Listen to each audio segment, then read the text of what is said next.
죽으면 맺힌 것만 남는다. 이제 오늘 주제예요. 죽으면 맺힌 것만 남는다. 어떤 50대 그 여성분이 있었어요. 그 여성분이 이제 부동산도 하고 땅도 막 이렇게 이제 이렇게 하면서 이렇게 굉장히 왕성하게 돈을 벌었단 말이에요. 그게 잘 살았어요. 그러니까 보통 보면 이러잖아요. 음양의 조화라는 게 있잖아요. 그러니까 그 여자분이 돈을 왕성하게 번다라는 건 뭐예요? 그러면 남편분이 좀 무능력하겠죠. 예. 그래서 이 보살한테 딸이 둘이 있었는데 자기가 벌어갖고 자식을 이제 이렇게 키우니까 자식에 대한 사랑이 굉장히 크고 남편은 그 경제적으로는 무능력하겠지만 굉장히 그 삶도 잘하고 이렇게 친절하고 또 성향이 조금 소심할 거 아니에요, 그죠? 네, 그렇잖아요. 그럴 수밖에 없잖아요. 이제 그런 음양의 조화가. 그랬는데 이 보살이 사람들한테는 완전히 대장부고 마음도 잘 쓰고 말도 굉장히 따뜻하게 하고 친절하고 세상 천지에 칭찬받는 돈도 잘 쓰고 이러니까 그래서 너무 이제 인정받는 사람이었어요. 그런데 이 남편이 50대 좀 넘어가고 그 자식들 대학 끝나고 나서 자살을 했어요. 그래서 남편이 자살을 했는데 어느 순간부터 큰딸이 너무 막 아파하고 일어나지도 못해서 벌벌벌 떠는 거예요. 그러면서 누가 내 목을 조르는 것 같다. 이거는 실화예요. 이거는 실화. 고산 스님 실화. 누가 내 목을 조르는 것 같다. 이래갖고 고산 스님한테 열려서 딸이 막 숨도 제대로 못 쉬고 멀쩡한 딸이 저렇다. 그래서 고산 스님을 불러고 급하게 가보니까 웬 남자가 딸 위에 배 위에 걸터앉아고 목을 조르고 있는 거예요. 그래서 이제 그 다란이 하고 막 경을 하니까 이제 그런 현상이 없어져서 이제 딸이 이제 숨을 쉬고 잠을 잤는데 그래서 물었어요. 혹시 어떤 그 중년의 남자한테 원수를 맺은 적이 있느냐? 섭섭하게 한 적이 있느냐? 아이고 스님 저는 그런 일이 없습니다. 그런 일은 없습니다. 내가 살면서 사람들한테 얼마나 잘하고 베풀었는데 그런 일은 전혀 없습니다. 그렇게 이제 그 얘기를 듣고 이상하다. 남자가 저렇게 딸의 목을 그러면 딸이 뭐 그런 인연은 없냐? 그런 제가 알기로는 그런 게 없습니다. 하고 이제 넘어갔어요. 그래갖고 이제 본인이 모른다니까 그 보살님하고 친한 분한테 이제 물어봤어요. 근데 그 가서 보니까 중년 남자가 딸을 목을 그렇게 조르던데 원수 매는 사람이 있느냐 이렇게 하니까 아이고 거기는 대장부 갖고 마음도 잘 쓰고 돈도 잘 쓰고 친절하고 세상 천지에 그런 대보살이 없다. 그런데 다만 한 사람 남편한테는 굉장히 말을 막 했대요. 남편이 무능력하니까 자기가 다 벌어서 다 하잖아요. 그러니까 남자를 어떻게 이렇게 무능력해서 여자인 내가 이렇게 버리게끔 하고 모든 집안 살림을 다 살게 하고 어떻게 남자가 돼서 이럴 수가 있느냐. 그렇게 해서 원망하고 사는데 어느 순간부터는 그 도가 지나쳐서 이 무능력한 놈, 이 병신 새끼 이러면서 남편한테 굉장히 그 폭언을 퍼붓다는 거예요. 밖에 나가서 세상 천지에 다 그렇게 하시는 분이 남편한테는 이 무능력한 놈, 병신 새끼, 내가 니를 잘못 만나고 내가 이 고생을 하고 산다. 그러면서 이렇게 이제 굉장히 폭언을 그렇게 했대요. 그래서 남편이 자살한 데는 다 이유가 있을 거 아니에요. 그죠? 그래서 남편이 자살하고 나서 남편이 돌아가시니까 이제 49제를 해줬을 거 아니에요. 절에 다니고 49제를 했는데 이 남편은 요년 이제 내 차례다. 그러니까 남편이 와이프한테 엄청나게 이제 구박을 이제 받고 살았으니까 이제 그 자살을 한 이유는 말은 소심하니까 말은 못했는데 얼마나 그게 한이 맺혔겠어요. 그래서 요년 이제부터 내 차례다. 너 이제 한번 죽어봐라. 이제 당했다 이거죠. 그러니까 맺힌 게 그대로 있으니까 어때요? 이 와이프가 이 여자가 이 보살이 가장 애지중지하고 애착을 하던 게 두 딸인 거예요. 어떻게든 잘 키워서 출세를 하고 내 딸. 그래서 이 남편은 네가 가장 사랑했던 본인을 괴롭히는 게 아니고 네가 가장 사랑했던 딸을 이제 죽이려고 이제 계속 목을 조른 거예요. 그래서 이제 그 얘기를 듣고 보산 스님이 이제 어떤 남자인데 남편인 것 같으니까 남편한테 그 미안하다 해라, 참회를 해라. 그러니까 이 보살이 뭐래요? 스님, 정말 그런 소리 하지 마세요. 내가 그놈 때문에 인생을 어떻게 살았는데 스님, 그거는 아닙니다. 그래서 어쩌겠어요. 그건 아니라고 하는 거예요. 그죠? 그래서 얼마 후에 큰딸이 죽었어요. 계속해서 그러면 죽어요. 그죠? 네, 신병이기 때문에. 큰딸이 죽었습니다. 그래서 울고 보고 그렇게 참회를 하라는데 그래도 그거는 말이 안 된다. 그리고 큰딸 49제를 하고 이제 태우고 이렇게 하니까 남자가 딱 고산 스님 눈에 보이는 거예요. 남자가 딱 완전히 그냥 도끼를 푼 거. 당신이 뭔데? 왜 자꾸 간여를 하냐? 가만 냅둬라. 내 할 일 내가 하고 그 감났더라. 그 여자는 그렇게 하고 정신 차릴 여자가 아니다. 아주 남았다. 그래서 고산 스님이 참회를 해라. 또 스님 그런 소리 하는 거지. 안 그래도 내가 가슴에 한이 맺혀 죽겠는데 그 인간 때문에 정말. 그래갖고 이제 딸이 하나 남았잖아요. 딸이 하나 남았고 외국 유학을 보낸 거예요. 물건을 이제 보낸 거죠. 근데 유학 간 딸도 큰 딸하고 똑같이 목을 조이는 느낌에 일어나지 못하고 벌벌벌 떨면서 그래서 둘째 딸도 죽었어요. 딸 둘이 다 죽고 나니까 어떻게 했어요? 이 보살이 세상 살 힘이 없죠. 왜 내가 세상을 살아야 되겠나 하고 이제 막 너무 허망해서 선방에 이제 들어가고 선수행을 해야 되겠다 이라고 이제 선방을 이렇게 전전하면서 다녔어요. 그러다가 다시 고산 스님 만난 거죠. 세월이 좀 지났죠. 고산 스님 만났는데 보니까 그 보살이 있는 거예요. 어찌 선방에 왔냐 하니까 이래저래 해서 세상이 허망해서 세상 살 의욕이 없어서 선방에 이렇게 수행하고 있다. 그래서 고산 스님이 그렇게 얘기했대요. 이 보살아, 딸을 둘이나 보내고도 아직도 정신을 못 차렸느냐? 본인이 뭘 해야 되는지도 모르고 선방에 앉으면 그게 수행이냐? 정신 차려라. 그렇게 해서 이제 그제서야 어때요? 그 스님 말이 귀에 들어올 거 아니에요. 네가 남편한테 그렇게 한 게 남편이 죽으면 미친 것만 남는데 보살님이 가장 애지중지하는 딸을 둘이나 죽였는데 아직도 정신 못 차렸어요. 참여하고 보내라. 그러니까 그제서야 이제 귀에 들어오는 거예요. 다 읽고 나니까. 그래서 그때부터 이제 이 보살님이 사분정근. 사분정근이라는 건 뭐냐면 정근을 하루에 2시간씩 4번 들어가는 걸 사분정근이라고 그래요. 그래서 지장보살 정근을 하루에 2시간씩 4번 이렇게 정근을 해주면서 내가 정말 잘못했어.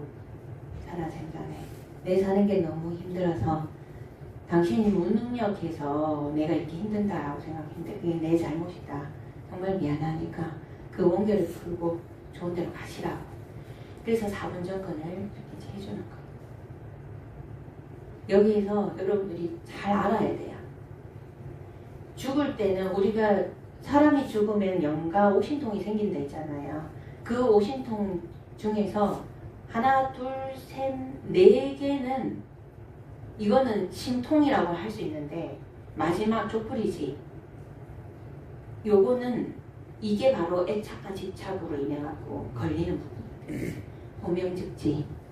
죽으면 누구나 호명즉지. 이름을 부르면 탁 그 자리에 바로 나타납니다. 그 다음에 마음의 소리. 왜? 마음의 소리. 해안 천리. 천리 밖의 일도 금방 알 수 있고 장벽 무에 그냥 한 생각에 장벽에 아무 일 있어도 상관없이 가서 갈 수 있는 거 왔다 갔다 할 수 있는 거. 그 다음에 마음의 소리는 신인지 마음의 소리. 이게 신통이에요. 누구나 어린아이도 어른도 도법이 아니고 물질의 몸만 없으면 그래서 사람이 죽고 그 귀신을 부리면 어떤 귀신이든 자기의 그걸 만족시켜주면 심부름을 해요. 그 제일 말 잘 듣는 게 누구겠어요? 동자, 동료, 애기들 사탕 하나 주면 심부름해요. 그래서 많죠. 동자, 동료 신바라고 하시는 분들. 진짜 이렇게 고급신 말 그대로 성인의 무리, 성중, 성인의 무리예요. 신장, 성인들이 내려와고 관여할까요? 그런 일은 없습니다. 조상이나 나하고 인연이 있는 영가들이 그렇게 하는 거예요. 그래서 이거는 사람이 죽으면, 여러분도 죽으면 요 신통이 다 생겨요. 근데 가장 문제는 요거예요. 우리가 지금 백중기도를 하는 것도, 49제를 하는 것도, 천도제를 하는 것도, 기도를 해주는 것도 다 족불리지.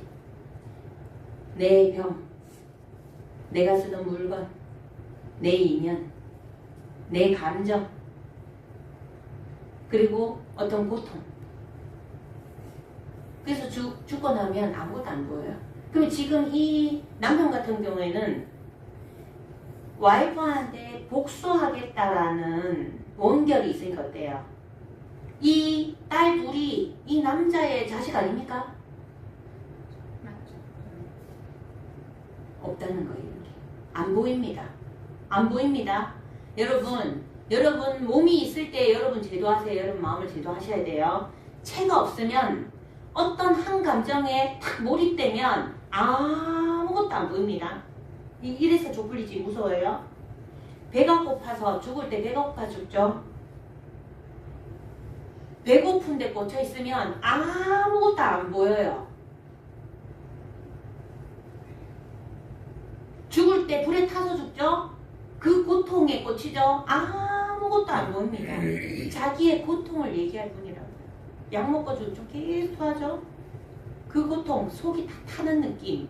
거기에 꽂히면 그거밖에 아무것도, 그게 한 생각 되돌켜서 내가 지금 죽었구나, 그게 없구나를 알아차리기 전까지는, 제도되기 전까지는 거기에 꽂혀 있는 거예요.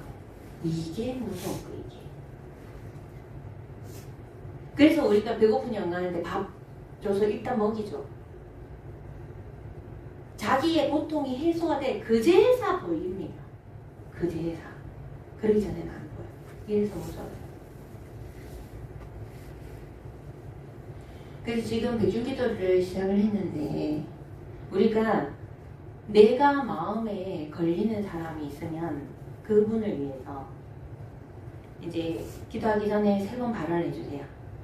그리고 기도하고 나서 3번 발언해 주시고, 그래서 기도하는 거는 이렇게 4분 정근이든 3분 정근이든 2분 정근이든 1분 정근이든 상관없어요. 그렇게 하셔도 되고, 정근을 하셔도 되고, 아니면 공덕경 해서 법화경, 금강경, 아미타경, 간물해주경, 이렇게 반야신경도 상관없어요. 어떤 경이든 상관없습니다. 내가 정하는 거예요.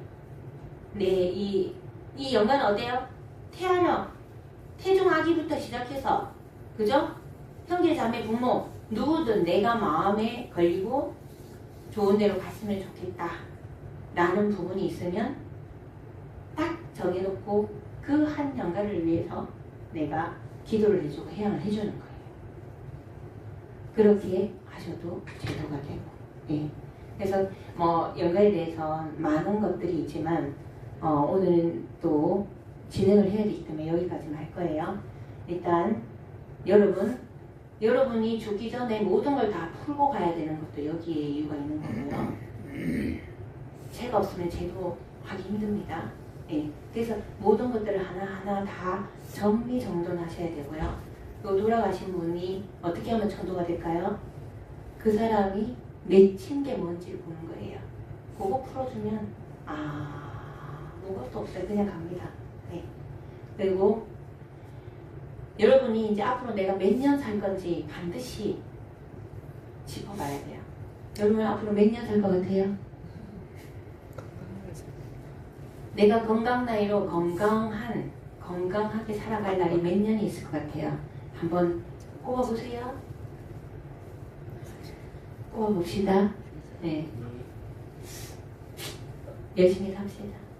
인생에 와서 지금 경험하러 왔기 때문에 원도 한도 없이 여러분들이 해보고 싶은 거 하고 했다가 망하면 어때요? 네. 망하는 거다. 이렇게 하면 그걸 깨우치는 거지. 배우는 거지. 그죠? 또 해봐. 또 하고 싶으면 해봐. 아 이거 무리 됐어요? 그래도 해. 또 망해. 내가 뭔가 마음이 건강하면 상관없어요. 이 세상은 뭐예요?